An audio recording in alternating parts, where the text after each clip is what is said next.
Hello guys, বরাবর মতো আমরা আবার চলে আসলাম ভানাইভিয়ার একটি ভাইরাল প্লেস। এটাকে এখন সবাই মিনি কুয়াটা নামেই চিনে। মূলত এটাকে মিনি কুয়াটা বলার কারণও আছে। এখানে চারিদিকে পরিবেশ দেখে বুঝতে পারতেছেন কেন এখানে মিনি কুয়াটা বলা হয়। কারণ কুয়াটা সূর্যোদয়ের সাথে হুবহু মিল আছে এখানে সূর্যোদয়টা। প্রথমে চলে আসলাম বিএফসি নামক একটি রেস্টুরেন্টে। এখানে ভিতরের পরিবেশটা ছিল অসাধারণ। এক কথায় বলতে গেলে নদীর পাশে বসে কফি খাওয়া বা আড্ডা দেওয়া, সাথে নদীর সৌন্দর্য উপভোগ করা, সব মিলিয়ে অসাধারণ একটি জায়গা। তো কেউ যদি প্রাকৃতিক লাভার হয়ে থাকেন একবার হলেও আসবেন।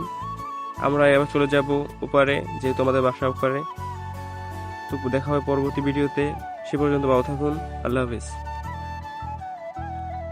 এবং আমার এক্সপ্লোর বাই জিসান পেজটি লাইক করে রাখুন, এবং যদি ইউটিউব থেকে দেখেন অবশ্যই সাবস্ক্রাইব করে রাখবেন। দেখা হবে পরবর্তী ভিডিওতে। সে পর্যন্ত সুস্থ থাকুন। আল্লাহ হাফেজ।